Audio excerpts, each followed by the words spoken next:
Open our books up, please, to page 100.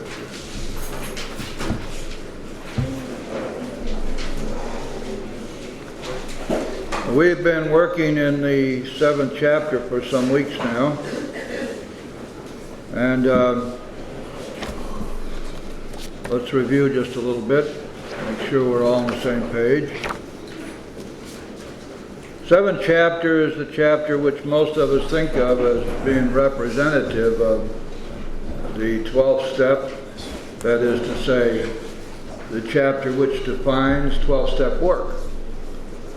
And that's part of it, but this is a chapter also which lays out for us two other extremely important and highly spiritual aspects of our recovery. This is the chapter this is the step which teaches us that because we have worked all the other steps, that we have had a spiritual awakening and all that that implies. And we've been through that before as to what would be included in the spiritual awakening, although it's nowhere defined in the Big Book. And it is not included in this chapter or anywhere else in the book for that matter. However, we do know that the spiritual awakening has certain basic elements to it. These are things you can count on because they're enumerated for us in the Big Book. That we're going to enter the world of the Spirit, that we're going to become God conscious, that we're going to be restored to sanity, and that we will develop a vital sixth sense which allows us to be in conscious contact with our higher power. And of course we also find that there is the coming of humility, and we recognize that we've developed a lot of gratitude. We've become much more efficient. We don't tire so easily. We're not trying to make life work to suit ourselves anymore. There are many wonderful things that happen. And the Big Book and the steps also tell us that when we have this 12th step, we're going to be empowered and given the opportunity to carry this message, the message of the steps, to other alcoholics. And as a matter of fact, the Big Book really doesn't limit itself to other alcoholics. Quite the contrary, it admonishes us that we're to do God's work, that we're to fit ourselves to be of maximum service to God and the people about us, and to whatever extent that we can be helpful to any human being. That, of course, is part of our mission. It also tells us that we are to practice these principles in all of our affairs. That particular subject isn't treated here in the 7th chapter at all, but it's basically self-explanatory, at least it ought to be. Now, there's a lot of confusion running around through the fellowship these days about this business of principles, spiritual principles, identifying, for example, the principles behind the steps, which is a total misnomer. There's no such thing. You can't have a principle behind a principle. It just doesn't work that way. And the stuff that is being memorized these days and thrown at us in the treatment centers is stuff which was made up by some guys. And they did it on a lark, I think, and then everybody started taking it seriously because it's so easy to memorize. But those so-called principles behind the steps are phony baloney. That was all just made up stuff. The steps are the principles, and that's what it tells us in the 12th step, to practice these principles in all of our affairs. And that we know, as we go back a little bit into the 10th step in the material on page 85, we went over this pretty carefully a few weeks ago, that this really means that we are, as we go through each day, to practice our steps. That is, we are to take inventory, we are to pray, to meditate, try to help other people, we got to get to meetings. There's a lot going on there, and all of this relates to practicing these principles. In other words, when we fully understand the 12th step, what it's telling us, we are to work the steps in our daily lives. And this is every day. Sometimes it's a hard pill to swallow. We would think that we would be able to get some, take little vacations here and there. No, that's not what we do. What happens here is that if we're properly taught, and if we've done a good job working our steps, and if we continue to do so, we will find that, as the Big Book says, the spiritual life is not a theory, we have to live it. So this question of living the spiritual way of life means simply that as we go through each day, we practice these principles, and after a while it becomes pretty automatic. This is the way we live our lives. We've changed our lives. We no longer do the things we used to do. As a matter of fact, remember when we were going through the fourth and fifth steps, one of the things that became real apparent was that what we're doing there is we're finding out what didn't work. And we're going to stop doing what didn't work. And then we're going to start doing what will work. And when we start doing what will work, our whole life changes. It's wonderful stuff. And so you see here at the 12th step, we've had a complete change. Big Book says our whole attitude and outlook upon life will change. We're now on a different basis, the basis of trusting and relying upon God, rather than upon our finite selves. So this is a whole change. I can tell you this, everything I knew when I got here was wrong. I'd start all over again. Another thing that's become painfully apparent, although I wish it weren't so, is I haven't had an original thought since I got here. Everything I know has been taught to me, or I've experienced it as a result of working the steps and working with others. But that's okay. And as a matter of fact, when you stop and think about it, that's one of the miracles of this program. We don't have to think or philosophize our way through it. Hell, if we had to do that, we'd never make it. All we really have to do is pick up the Big Book, look for the directions, and damn it, follow directions. The Big Book tells us that if we have carefully followed directions, we will have commenced a sense of God's Spirit into us, and we will have become God conscious. Over and over again, we're given the same message. And so in the 7th chapter, we really find that what we're looking at here is a chapter devoted, at least half of the chapter is devoted to the question of how to work with a newcomer. And we've been through that very carefully. Quick review of that. How do I work with a newcomer? I'm sitting in a meeting, somebody comes in, they identify themselves as being new. What am I supposed to do? How am I supposed to work with this person? Do I run up to them and tell them, look, you're an alcoholic. You didn't get in here by mistake. You didn't think this was a bingo game, did you? And your problem is that you're spiritually bankrupt. Get on your knees and start praying. Well, we just don't do that. Oh, Bill tried that, at first. It didn't work very well. Nobody got sober. So we want to know, how do we go about working with somebody who's brand new? Well, it's all laid out for us in the first 7-8 pages of this chapter. And basically what it comes down to is that we first had to establish with the new person that we know what the hell we're talking about. We establish our bona fides with them. We establish our credibility with them. We tell them our story. And we tell them how we drank. And we tell them what alcohol did to us. We tell them how we tried to stop and couldn't. Then it's necessary for us to explain to them what's wrong with them. Dr. Silkworth told Bill, you're going to have to use a sledgehammer on these people. Make sure they understand what's really going on here, that their problem is a disease which is deadly and incurable and progressive, and if they don't stop drinking, they're going to die. They got to know that. So we do that, and then we tell them how we recovered, and we stress the spiritual freely. Big Book makes a big point of that. Please don't listen to people who say you can't talk about God with newcomers. Holy cow. How are you going to explain to anybody how you recovered if you leave God out? Are you going to tell them your facilitator did it? That the counselor down at the treatment center did it? Or maybe it was all those pills they had you on. Or some psychiatrist had you on the couch and you spilled your guts and became a whole new person. Well, that's wonderful if that happened. That's what you share if that's what happened. For most of us, that's not what happened at all. We sobered up and we were restored to sanity. And the alcohol problem was removed because we worked the 12 steps, and because we worked the steps following the directions of the Big Book. And what do you see when you look at the second step? Right there up front, there's God. And all the way through the steps, there's God.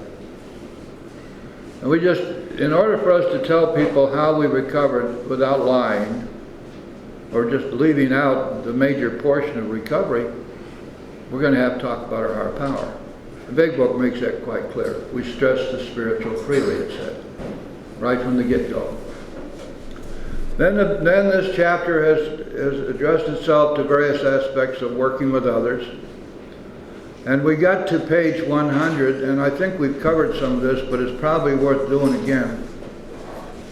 At least from the standpoint of sponsorship. When we think in terms of sponsorship, we like to think that chapter 7 is the source material for sponsorship, and to some extent it is. But it's very interesting, it never mentions the word sponsor, does it? Not once. In fact, look all the way through the Big Book, unless you get into some of the later stories in the back of the book, word sponsor is never mentioned. It's because there was no such thing in the early days. They had spiritual advisors and other terms they used, but the term sponsor wasn't used until in the 40s, in the early 40s. So the word sponsor doesn't appear. And there's no direct reference in this chapter to sponsorship in terms of how do you be a sponsor, although there are several aspects of it that are covered. But there is one sentence which covers the whole idea of sponsorship, just one sentence. It's on page 100. It's in the first full paragraph, the first sentence. Both you and the new man must walk day by day in the path of spiritual progress. Please notice that this is not a mob scene, it's two people. I wonder why? Well, the whole concept of recovery in AA is based upon one-on-one. One alcoholic working with another. One alcoholic carrying the message to another alcoholic. So you and the new man must walk day by day in the path of spiritual progress. Well, that guy thought I was supposed to be the old-timer here. I'm just doing him a big favor. I'm taking up my time and helping this poor slob to get sober. He ought to be very grateful. All this is doing is using up time that I could be using down at the beach. But you see, it doesn't work that way at all, does it? As a matter of fact, here's the rule that both me and the new man, both of us, as we work together, are growing spiritually. And that takes us right back to what Bill told us right toward the end of his story. That if we, that is we who have been around for a while, fail to enlarge and perfect our spiritual life through work and self-sacrifice for others, we can't survive. What's that? We have to work and self-sacrifice for others in order to enlarge and perfect our own spiritual life. And as we go through the book, this gets bigger and bigger and bigger and bigger, and we finally realize that a major factor in long-term recovery is giving away what we've been given and doing it gladly and without expectation of anything in return. And when we do that, the returns are magnificent for us. We maybe can't count them in terms of anything like money or property or prestige. The returns are inside. They're spiritual returns, because what's really happening, if I'm helping you, you are helping me to improve and perfect my own spiritual life, and I am grateful for that. I bless you for asking me to help you. That shows a tremendous amount of trust, and it's something which we need to accept as being a wonderful gift. If you ask me to help you, you gift me with your confidence, you honor me with your trust, and you give me the opportunity to continue on a path of spiritual growth, you see. And when we look at it that way, then this business of helping others is not a burden at all. It's a great blessing. You see, all the way back in the third step prayer, we laid the groundwork for this blessing. We might not have known it at the time. Maybe our sponsor never pointed out to us or it didn't seem obvious to us at the time. In that third step prayer, we asked God to take away our difficulties so that the victory He gave us over those would allow us to be a witness, to bear witness, to be an example to people we wanted to help of God's love, His power, and His way of life working in and through us. Now, we said that prayer at a time when our difficulties were all around us and they were blocking us from God, but that prayer is answered in the 12th step. When we get to the 12th step, we have been empowered not only to carry this message, but to act the message, to be the message. The greatest of all messages is our own example of the way we live our lives. And so you see what's happened here is that by virtue of this gift that's been given to us, we are actually living a spiritual way of life. And this is the way in which we are able to be of maximum service to God and the people about us. If you persist, it tells us remarkable things will happen. When we look back, we realize that the things which came to us when we put ourselves in God's hands were better than anything we could have planned. I was talking to a friend this afternoon about this. And this is not a sentence which would lead us to believe that, well, every once in a while when I think about it, I'll put myself in God's hands. The Big Book is very explicit about this. This is a full-time surrender. The things that came to us when we put ourselves in God's hands were better than anything we could have planned. Well, now why in the world would we want to do anything else? If everything that God does for us is that much better than anything we could do for ourselves, we'd be nuts not to let Him, wouldn't we? Well, nobody said that we were all that sane.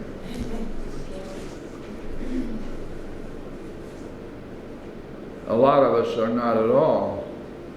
Follow the dictates of a higher power, and you will presently live in a new and wonderful world, no matter what your present circumstances. And boy, is that ever an important sentence. Think about it. You know, there are a lot of people who come in the door, and if you're lucky, you get to help them. And they're blasted. They feel hopeless. Their life is a terrible mess and they can't see any way out.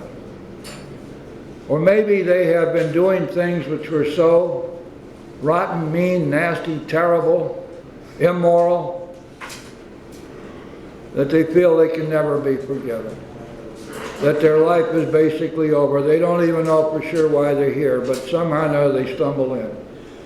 What a challenge that is. And there the Big Book is clear when it tells us that we're going to presently live in a new and wonderful world, no matter what your present circumstances. This teaches us again, of course, this Big Book was written for the newcomer, wasn't it?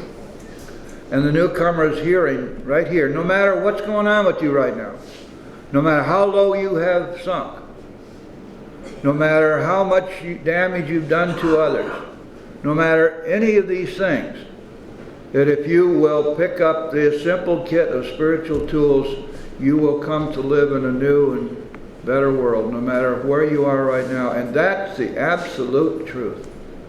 I've seen it happen hundreds and hundreds and hundreds of times. And we get to demonstrate that to the new person in the way we live our lives. And of course, we're going to share our story with them. They need to see that this is not just an empty promise, that it's the truth. Going on, when working with a man and his family, you should take care not to participate in their quarrels. You may spoil your chance of being helpful if you do. But urge upon a man's family that he has been a very sick person and should be treated accordingly. You should warn against arousing resentment or jealousy. You should point out that his defects of character are not going to disappear overnight. You show them that he has entered upon a period of growth. Ask them to remember when they are impatient the blessed fact of his sobriety. Now, of course, this paragraph presupposes that we have any contact at all with the family. There isn't a whole lot of that going on these days. Families aren't invited to our meetings. It's a family disease. But AA, modern AA, tends to forget about that. Oh, they get to come out once a year when we have birthday night. Or if we have some famous speaker who's just dropped in from Nirvana to speak to us, maybe we'll be so proud of that we'll let the families come. But after all, they don't qualify to be in our meetings because our meetings are all closed. That's balderdash. Total nonsense. The Big Book teaches us that the realm of the Spirit is broad, roomy, all-inclusive, never exclusive or forbidding, that it is open to all. And that's the truth. And here we see a perfect example. The Big Book is assuming that if we're working with a man, we're going to know his family. And maybe we ought to learn something from that. And maybe we've gotten off the track somewhere along the line. And the horrible part about all that is that these closed meetings are all pandering to fear. To fear. It's been engendered in us, and it was never there to begin with. The fear that somehow or another we're going to be tattled on, to be ratted out. And somebody's going to know that we're in AA. Some little 8-year-old kid that needs the help that can be given them here may go back to grammar school and rat us out. But nevertheless, the law is the law, you know. If it's a closed meeting, you can't be here if you're not an alcoholic. How the hell do you know they're not alcoholics? As a matter of fact, you know, the Big Book would put all of that into a cocktail. It would be all gone. If only we had to do, if only we remembered that the Big Book is the one place that tells us exactly what we need to identify ourselves as. It doesn't say we must identify ourselves as an alcoholic, does it?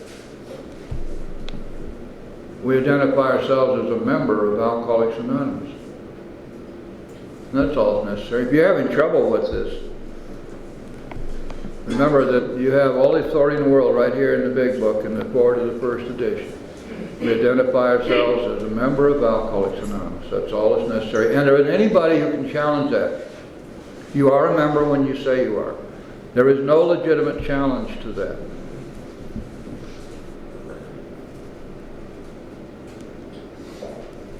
Doesn't work very well when I try to go to a women's meeting. Women don't have any trouble going to men's meetings. You ever figure that one out? Oh, come on in, dear. Oh, sure, we'd love to have you. Don't worry about it. You need a meeting. Oh, yeah. Women have a little nastier outlook on that. Last time I tried that, they told me, you haven't suffered PMS, stay away. Okay, a little aside there. Going on, if you've been successful in solving your own domestic problems, tell the newcomer's family how that was accomplished. In this way, you can set them down on the right track without becoming critical of them. The story of how you and your wife settled your difficulties is worth any amount of criticism. Now, that little paragraph is a harbinger, of course, of chapter 9, isn't it? The family afterward, which spends a whole 15 or 16 pages on this whole question of how the family settles back into family life with an alcoholic in recovery. And it's a wonderful chapter that really, it's kind of interesting because when you read chapters 8 and 9, we're going to get into chapter 8 real soon. What we find is, putatively, chapter 8 is a chapter to wives, but what it really does is tell the wife all about the alcoholic. It's a wonderful chapter for the first step. It tells you more about how you are as an alcoholic than any other chapter in the book. And chapter 9 does a pretty good job of that too, in explaining to the family what they're dealing with the alcoholic. It lays out the alcoholic in some great detail. Matter of fact, in chapter 8, chapter 2 is the only place in the Big Book where we have a full description of the progression of the disease of alcoholism. You'd think that you'd find that back in chapter 3, more about alcoholism. It's supposed to be right there. If this were a textbook written by some college professor, you can be sure it would be there. That would be the logical place to do it. But this book is not. It's an inspired document. Bill wrote as he was inspired. And somewhere along the line, when he got into chapter 8, he decided, or he was inspired to write about the progression of the disease, and therefore he spent 7 pages writing about the progression of the disease when he's supposed to be talking to the wives. You figure. But that's wonderful, because you see, we get to, by reading this book carefully together, we get to find out where all this stuff is and how it all ties together. And there isn't anything left undone in the first 164 pages except one thing. Nobody bothered to explain the spiritual awakening to us. You know why? Because there wasn't such a thing when Bill wrote the Big Book. They added that when the editorial committee decided to make some changes. All they did was change spiritual experience to spiritual awakening, and then they didn't bother to try to explain what the hell he meant. I guess we're supposed to guess. And the other thing that's kind of sketchy in the Big Book, although it is assumed that we do this, is meditation. Meditation is all the way through the book. It's mentioned 7 different times, going way back into the 4-step. And it's mentioned on the last page, on page 164. It's all the way through. But it's mentioned as, well, obviously you do this, don't you? So they didn't bother to explain what they mean by meditation. In fact, it's very sketchy even in the 11th step, where meditation is the main object of the step. But for the most part, everything that we need to know is thoroughly explained, but it's kind of scattered around. Now, when you're working with somebody on the first step, you got to understand that the first step material in the Big Book is through the whole book. Every chapter you pick up has first step material on it. The doctor's opinion is first step material. The forward to the first and second edition is first step material. The stories are first step material. That's why this chapter 7 says when you got somebody new, give them the book, tell them to read the book. The whole book. Because that's where they're going to find the first step, and it's scattered all the way through. Okay, so we're going to see what the Big Book does in terms of telling us how we're going to go about trying to help somebody. And a lot of the stuff in these next couple of pages is things we don't teach and things we don't do. Let's start at the bottom of page 100, please.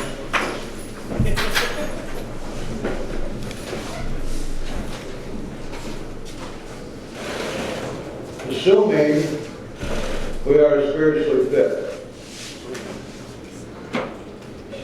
we can do all sorts of things alcoholics are not supposed to do. Well, now, this matter of spiritual fitness, we covered that a couple of weeks ago on page 85, that what we have is a daily retreat, which is conditioned upon our staying spiritually fit.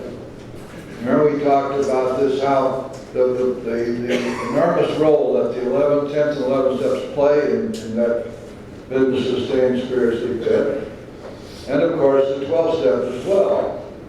If we go back to the original rule, which was stated for us all the way back into the 3rd step, on page 63. And that page he told us that God would give us everything we need. The things we must do are to stay close to Him and to perform His work well.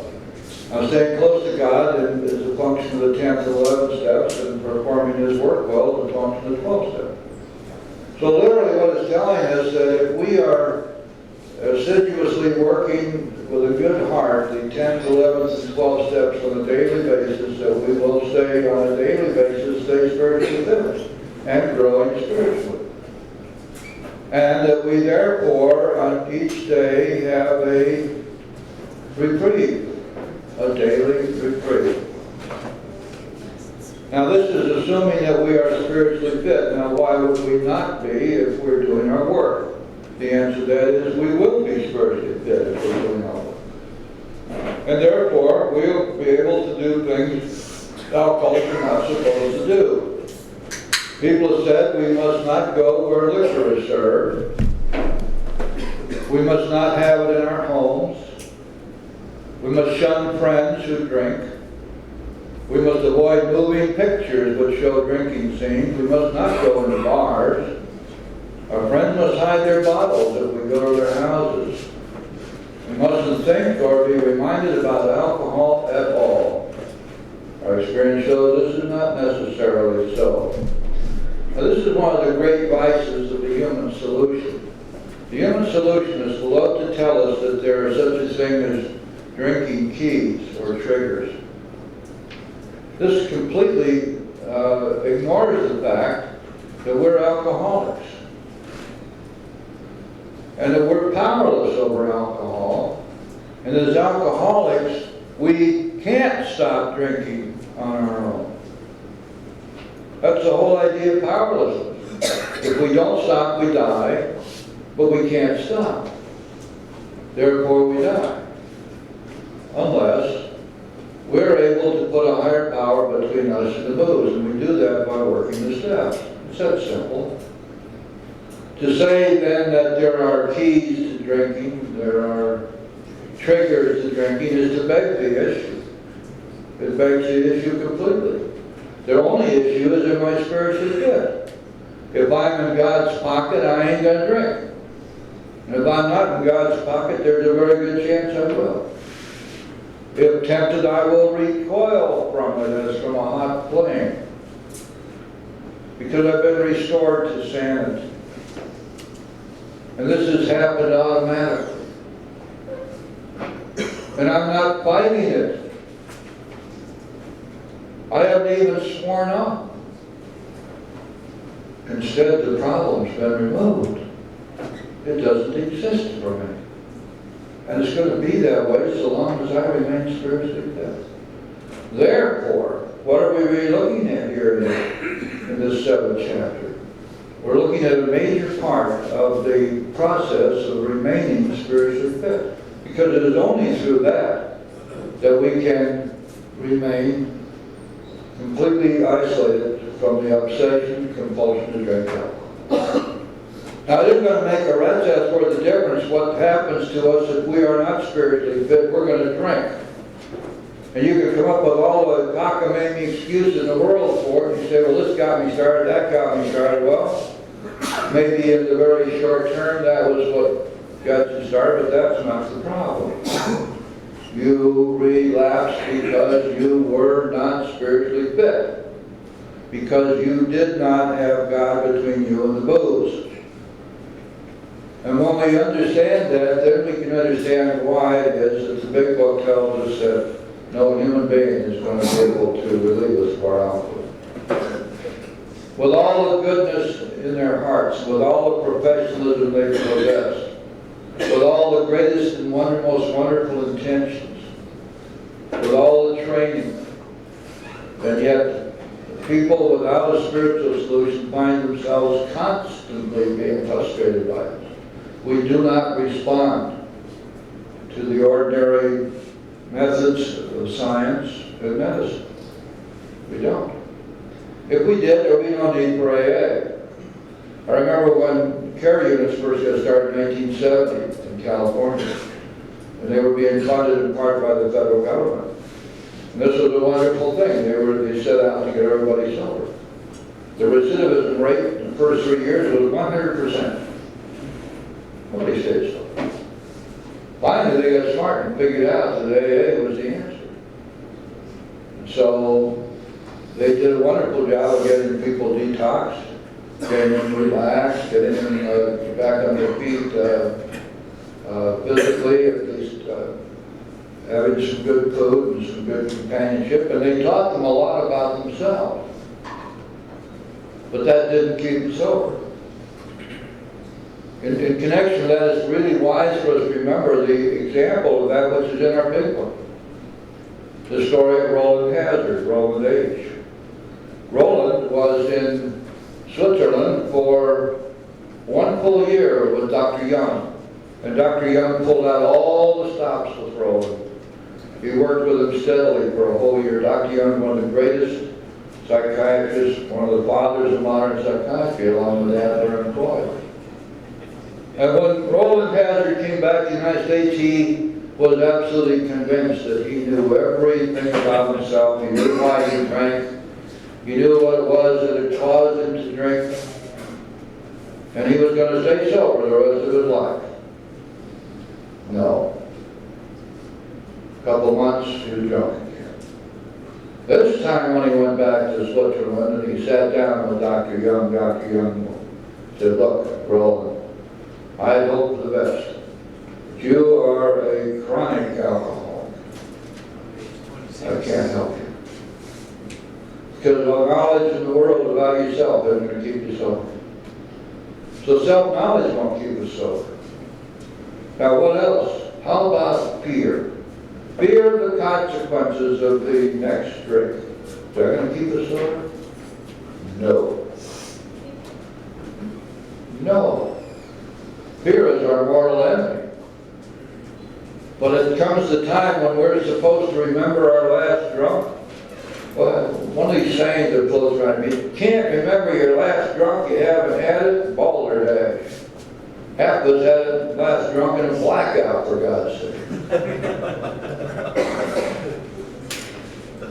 Or if you don't keep it green, you'll get complicated. What in the hell does that mean? It can only mean that I'm supposed to go around every day in mortal fear of the next drink, and that therefore I will not drink. Total nonsense. Our minds take all that and just simply discard it. What did we learn in Fred's story in chapter 3? Remember, we covered that pretty thoroughly when we were in chapter 3. What was it that Fred called that, what happened to him when suddenly he started drinking without a cloud on the horizon? He was in perfect shape. Everything was wonderful. He said it was a strange mental blank spot. And the thought of the consequences of drinking never even occurred to him. So you see, this is why you and I have to pay attention to what this book is telling us. It is telling us the truth. And everybody out there who's a professional, God bless them, because so many of these people are tremendously dedicated. They work their fannies off to try to help. But they're totally frustrated. Because these things that sound right don't work. What has to be finally come into our consciousness and stay with us is that this is a program which deals in paradox. It does not deal with straight up stuff, with things that always sound right. Paradox is something that is true but doesn't sound true. We can never get anything. We want it too much or struggle too hard for it. We may get it, it'll turn to ash in our mouth. We've had that happen over and over and over again. Most importantly, we can't keep anything we're not willing to let go.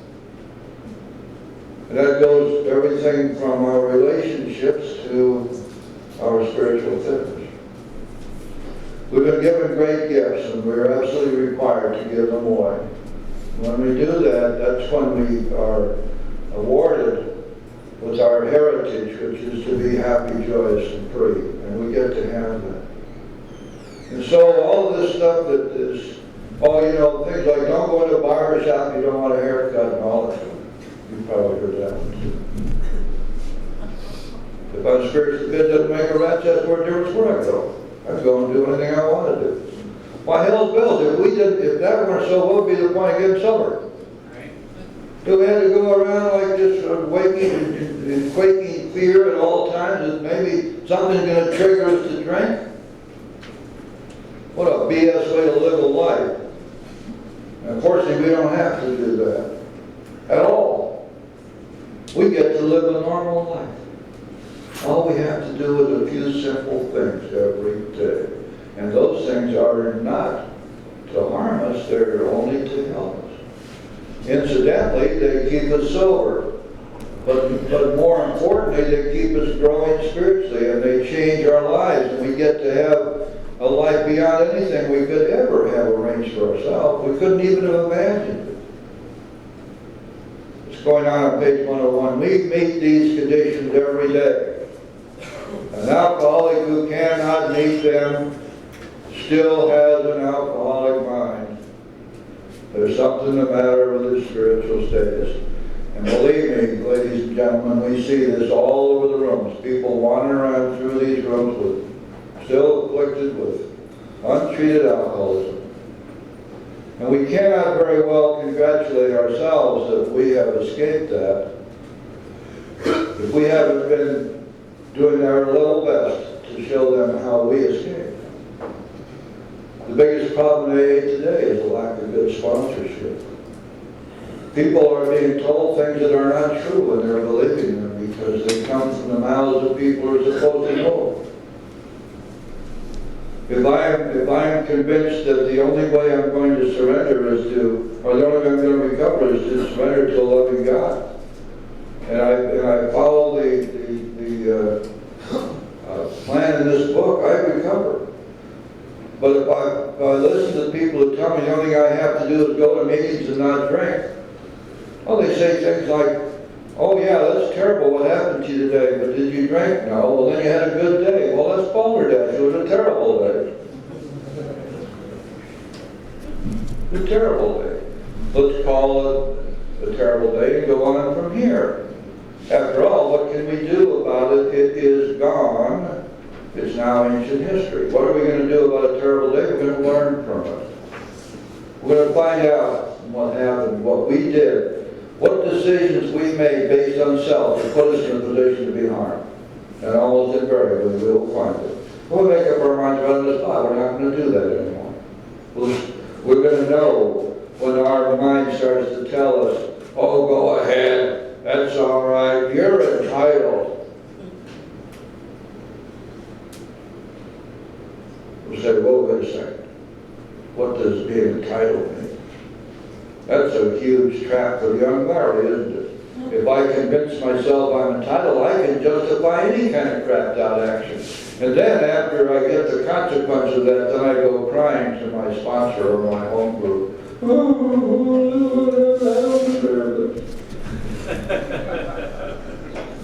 But mainly we look for meetings that center themselves on Problems Anonymous, because everybody else is in there crying too, so we're not unique.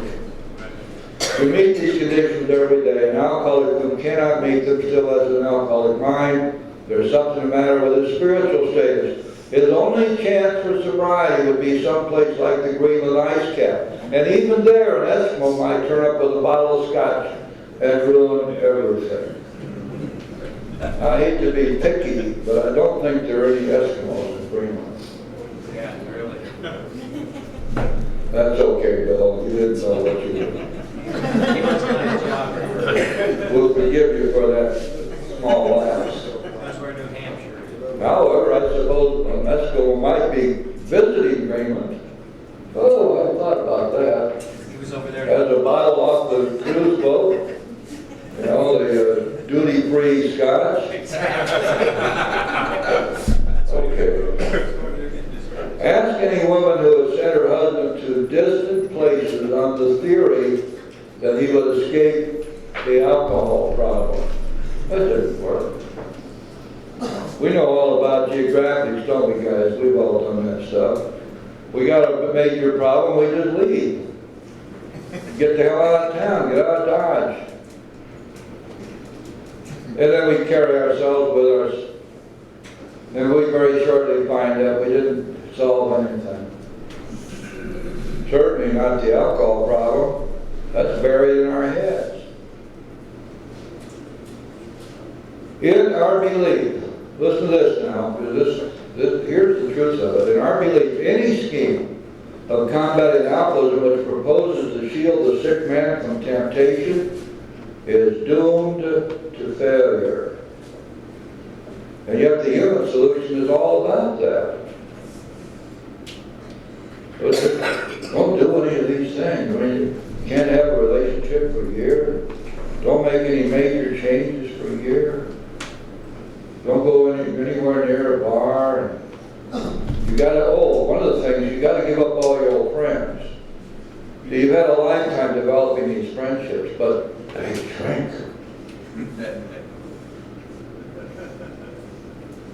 You're not supposed to go any place with, or go to, what's that phrase now? Kind of cute. Don't go to old playpens with old playmates. And if you're married, you gotta leave your husband for a year. Well, he'll understand. It's all for your recovery. And our belief, the scheme of combating alcoholism, which proposes to shield the sick man from temptation and doomed to failure. If the alcoholic tries to shield himself, he may succeed for a time, but he usually winds up with a bigger explosion than ever. We've tried these methods. These attempts to do the impossible have always failed. Well, let's go back to basics. How could that be? If I have removed myself entirely from temptation, if I no longer hang out with any of my old friends and drinking buddies, if I never go anywhere near where I used to drink, if I shun, if I make sure that my route to work and my route home doesn't pass by any liquor stores. Of course, it's impossible these days, I guess. If I do all of these things, and then I take solemn oaths, and I go to church, and I take a solemn oath there, and I do all these things. And I've made up my mind, I'm not ever going to drink again. And I've sworn out completely. And then I drink, and I say, how in the world did that happen? Go back to basics. We are alcoholics, which means, quite simply, that we have no power on our own to stop drinking. It doesn't matter how much commitment we have to the idea of sobriety. If we don't do something about it, we're going to drink again. The something is what we find in the 12 steps. Find God. We come in a state of rebellion, defiance, spiritual bankruptcy, and denial. And we are going to find a way to surrender and to become obedient. Now, if you really want to know, in one simple sentence, what the Big Book says about recovery, that is the removal of the obsession and compulsion to drink alcohol. Don't have to look very far. You hear it every time you go to a meeting, and chapter 5 is read. Mary read it tonight. Where alcoholic can't manage their own lives, no human power to relieve us from our alcoholism, but God can and will. Can and will, if we seek Him. What's the answer? What's the solution? Seek God. That's it. And how do we seek God in here? Easy. We've got 12 steps. Start working those steps. Find somebody who knows what the hell they're doing. Somebody who's worked the steps and is practicing the steps and gets them to teach you. You want to be relieved of the obsession, compulsion to drink? Seek God. That's an absolute promise, and it's absolutely true. And that negates all human solutions. They just aren't going to work. Oh, every once in a while there's a spontaneous recovery, and that's wonderful too. We would not want to take that away from anybody who has that, maybe once in 10,000 times. So our rule is not to avoid a place where there's drinking if we have a legitimate reason for being there. This includes bars, nightclubs, dances, receptions, weddings, even plain ordinary whoopee parties. When you read that, you know this book was written in the 1930s. You also, if you've been around here very much, know that every month when we have our birthday party here, it's a whoopee party. And Maryland makes it so. Give a member, if you're new with us, if you will, next week. To a person who's had experience with an alcoholic, this may seem like tempting providence, but it isn't. You will note that we made an important qualification. Therefore, ask yourself on each occasion, have I any good social, business, or personal reason for going to this place? Or am I expecting to steal a little vicarious pleasure from the atmosphere of such places? Now, what this really is talking about, of course, is motivation, isn't it? Now, one of the things that is really obvious when you begin to look at the 11th step is that the 11th step allows us to take a PhD in recovery.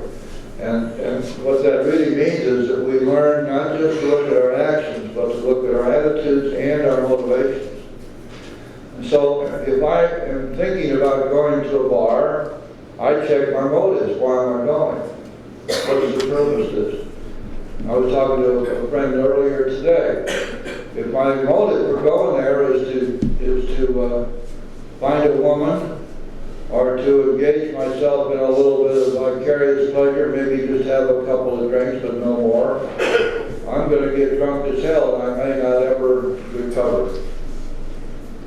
I'm going to that bar because I have a legitimate reason for being there, a business reason, or even a personal reason. Suppose a good friend wants to meet me, and a good friend is a drinker, wants to meet me at a bar. I'm going to say, no, of course I'm not. Why should I be afraid?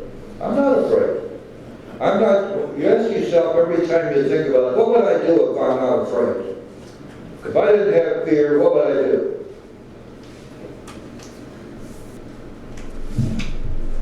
So that's just a bunch more nonsense. Go or stay away. Whatever seems best.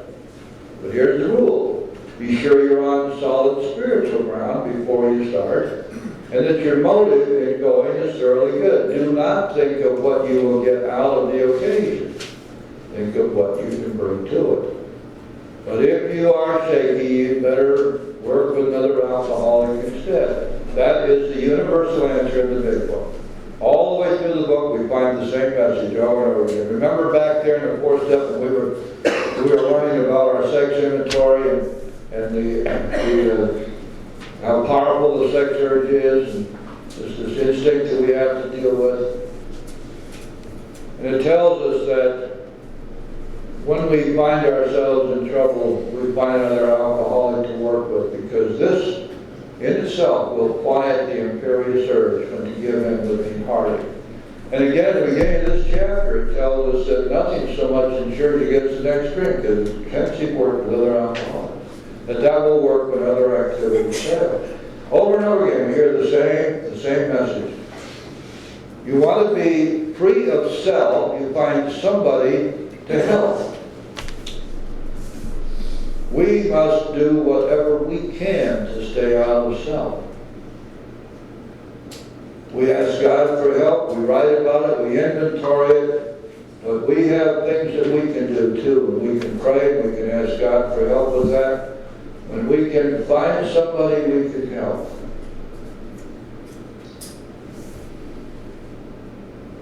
Remember that we learned back in the 3rd step that our problem is not alcohol. Alcohol is symptom.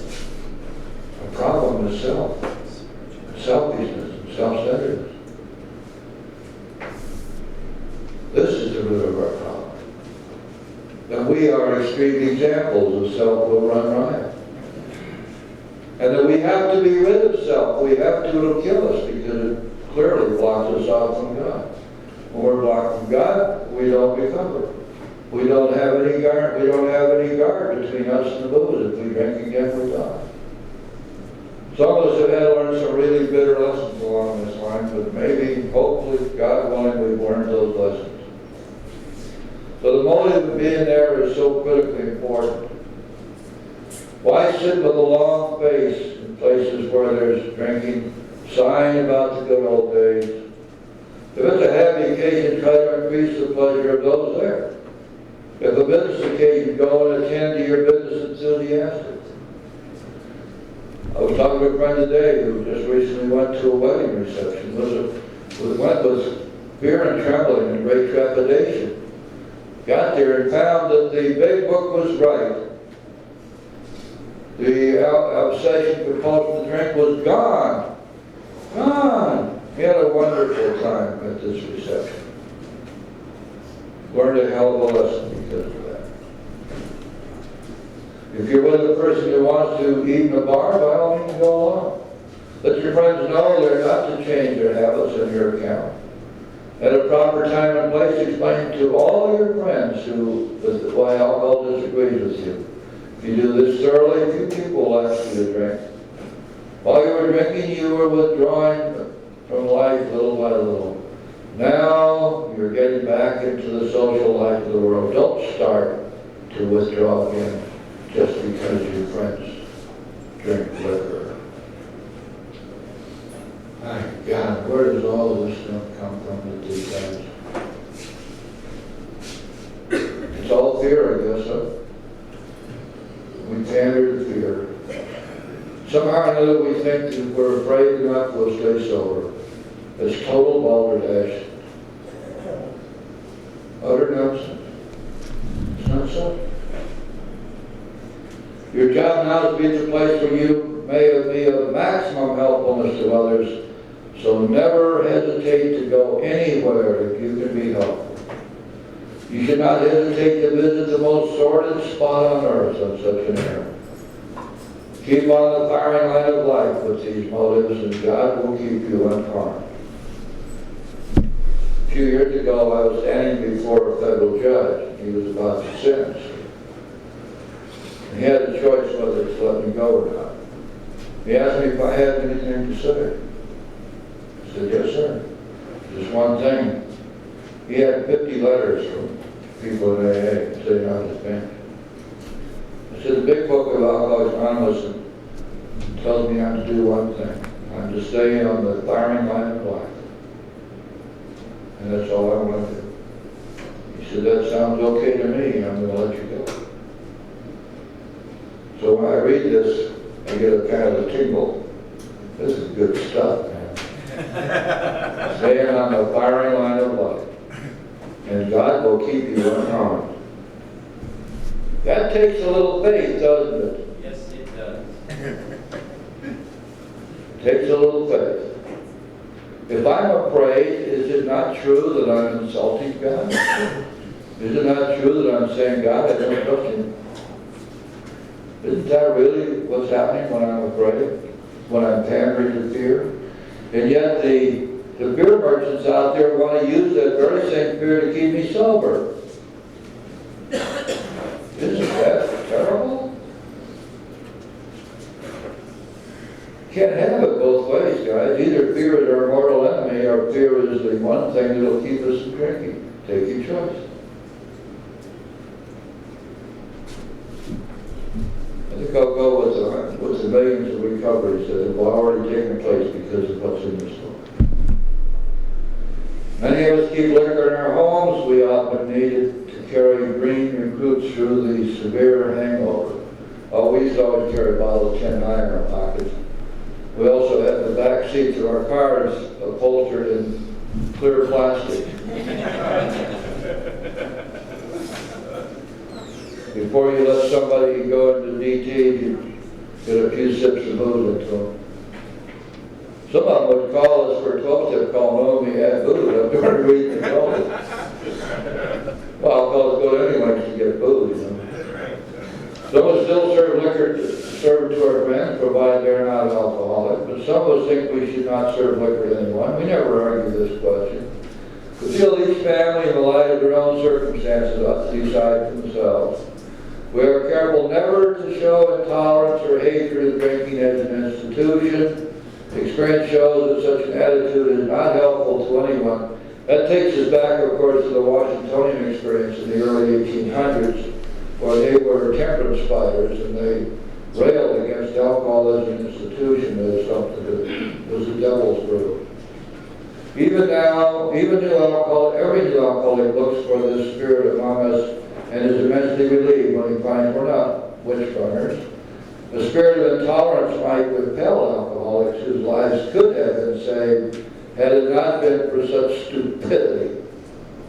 We would not even do the cause of temperate drinking any good, for not one drinker in 1,000 likes to be told anything about alcohol by one who hates it. Someday we hope that Alcoholics Anonymous will help the public to a better realization of the gravity of the alcoholic problem. And we shall be of little use if our attitude is one of bitterness or hostility. Drinkers will not stand for it. Now, here comes the rule. After all, our problems were our own making. Well, the bitter pill that is at first to swallow. Bottles were only a symbol. Besides, we stopped fighting anybody or anything. We have to. Okie dokie, so next week we're going to be starting with some chapters for the wives, and who'd like to do the chips? We got chips to give out, who's got them? Oh, Manya's going to do it for us. I get the chips.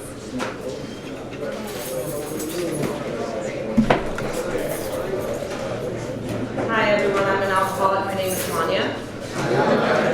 And here in South Florida, we have a chip system.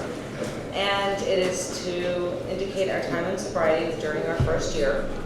And let's see, we start off with the white chip. What color is that? It's white. Oh, white chip. White like surrender, I guess. I'm going to do Maryland's line. Like surrender, you know? SOS. Oh, okay. You put up the white flag and claim your white chip. I just checking. Yeah, and it's all right to All pick up a white chip. Anything, hope. It stands for the O in HOPE. Higher power is everything. Oh. Higher power rules. Rules, Yeah. yeah. Anyone want to join this way of life and pick up a white chip? Okay, are you sure? No one? Okay. Oh, That's beg 'em a okay, little because bit. there's more. Maybe we have Well, wait some a people who have minute. turned Why us. would any of you, some of you guys ought to at least pretend, come up and get a hug. Well, there might be people who have other chips.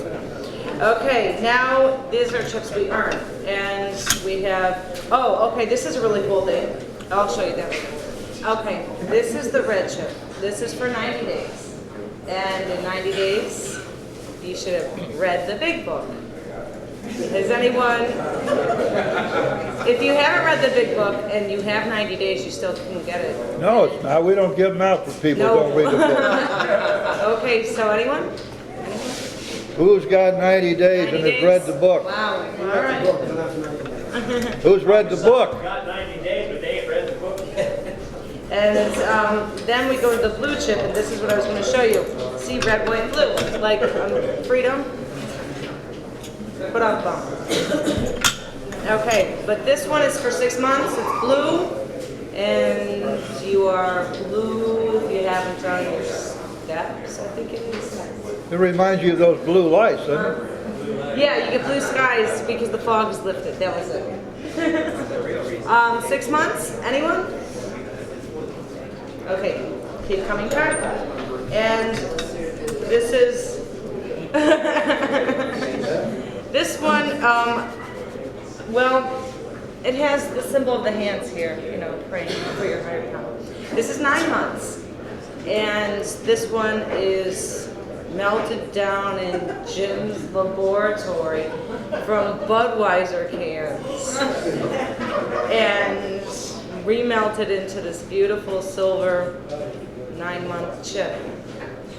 Anyone have 9 months? Some a lot of time. Did you tell them that the next batch is going to have my picture on it? Yeah, the next one. Okay. Let's go, Bob or Bill. Does anyone have a birthday this week? You do. Right there. There's no one over there. How many years? 2. I'm Arthur. I'm an Arthur is Arthur with 2 years.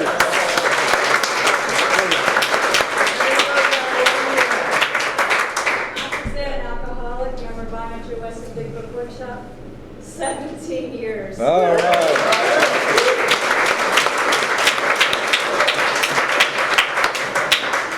Is there another hand over here somewhere? Wait, right here. You have 6 months? I have 6 months coming up on the 25th. All right. Another hand? Well, I'll put mine up. I got a year this week. All right. Okay, and back to you, Jim. That's it? I guess so. That's a good job, Anya.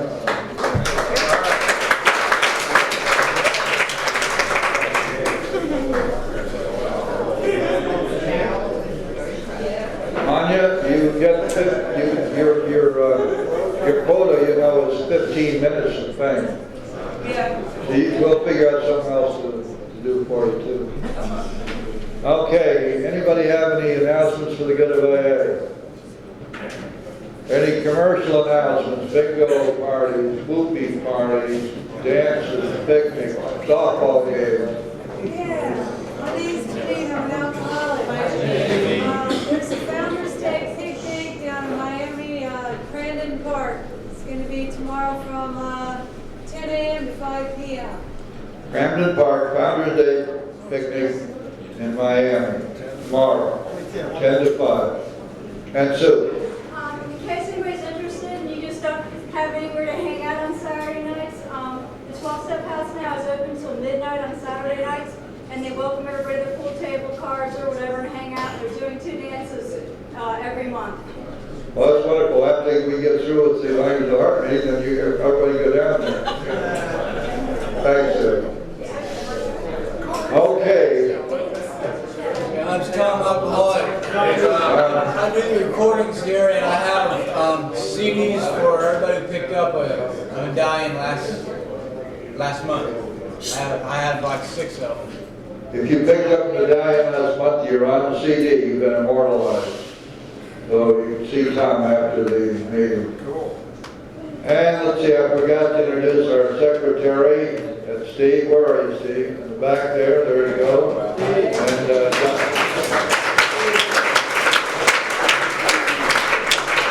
Dominic, our historian and archivist, Dominic.